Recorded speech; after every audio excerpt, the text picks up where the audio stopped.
So it seems like some leaks from the upcoming Soulblight Battetome have begun to appear online, and one in particular which is looking like a huge upgrade is for the Deathrattle Skeletons. Currently these come in at 80 points for a unit of 10 with 1 wound, a 5-up save, a 4-inch move and 1 attack hitting on 3s, wounding on 4s with no rend. They also have a banner which lets them reroll 1s on their 6-up Deathless Minion ward save, but their only other War Scroll rule is the Skeleton Legion ability, which, as I've covered in one of my short videos, is quite a nice way to bump their durability a bit, essentially letting you roll a dice for each model which was slain in that phase when you choose to fight with this unit, and then on a 4+, a model is returned to the unit before they fight. So in essence, if an enemy attacked and killed 10 out of your 20 skeletons, when you choose that unit to fight with, you roll 10d6 and on a 4+, 1 will get back up. So on average,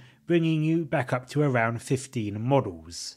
These guys have just got monumentally better in the new book. They've gone up to 85 points for 10, so a very slight increase, and they've kept the same 1 wound, 5-up save, pretty similar weapon stats, moving from a 3-up, 4-up to a 4-up, 3-up. The big change is in 2 new or updated abilities, the first of which, Tide of Bones and Blades, is a crazily good boost on them. Before anything else, it gives your skeletons 1 rend on their attacks if they outnumber the enemy unit. With, of course, skeletons being such a cheap horde anvil style unit, it's very likely you will be reinforcing them twice to get them up to 30 strong, so it's almost guaranteed you will be outnumbering your opponent and be able to get that tasty -1 rend, and that will bring your attacks to a 4 to hit, 3 to wound, -1 rend, 1 damage, which for a double reinforced unit of 30,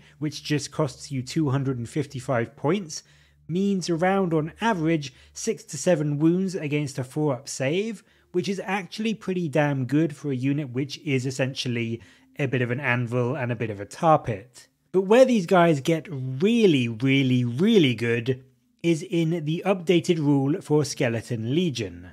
This is now done at the start of every combat phase, not just when you activate the unit to fight. So every single combat phase, even if they aren't in combat, you get to roll a dice, and on a 4+, you return 1 slain model to the unit.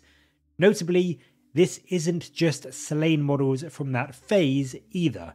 So even if you get shot up by a load of enemy archers in turn 1, you will A, get to roll this ability in the following combat phase, potentially bringing some back, and then even in turns 2 or 3 or 4, when you do roll this, you will roll for every skeleton you've lost over the course of a game, not just the ones that were killed in that particular phase. And what this does is it just makes your unit of skeletons so much more difficult to whittle down, because they can always have that chance of popping back to a full strength unit, even if it is the last turn of the game, whereas previously they would slowly get more and more worn down because you could only bring back a limited number that you had lost in a certain phase.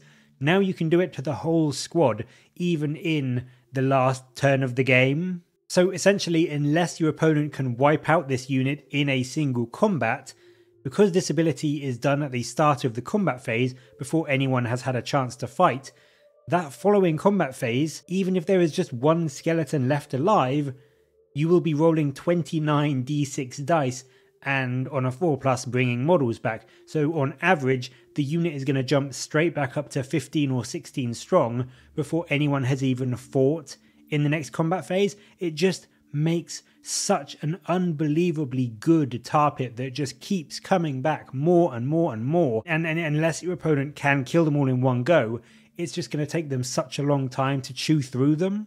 For me, for 255 points, I think a unit of 30 skeletons, at least 1 unit, is going to be a must-take in every Soulblight list using this new book. I would argue maybe even 2, just to act as 2 relatively cheap, incredibly durable anchors to hold your line, while things like your Blood Knights or your Graveguard get round the flanks and do some charges whilst your opponent's, hardest hitting hammers is just being held up by this ever returning anvil of skeleton warriors. They are just so good. And I think the rend as well is just a nice cherry on top, so they can actually do some damage as they are holding your opponent's units in place. They are just so good. I think from everything we've seen, this looks to be one of the most improved units in the entire Soulblight Gravelords Battetome. So there we go, that is the skeletons. They are looking incredibly good, and I think I will be adding some more to my army. I already have, I think, 40, but I think 2 units of 30 is going to be how I play them, so getting another 20 is going to be high on my agenda. But what do you think of this new rule for them? What do you think of the unit in general? And also, if you have seen them, what do you think of the images that we've seen about the Soulblight book? Do you think it's in a good spot? Or were you hoping for some more buffs or some other things to change to make the army work a bit better? Let me know what you think down in the comments below. And as always, thank you very much for watching. Please do like and subscribe for more Warhammer content from me. But until next time, I'll catch you later, guys.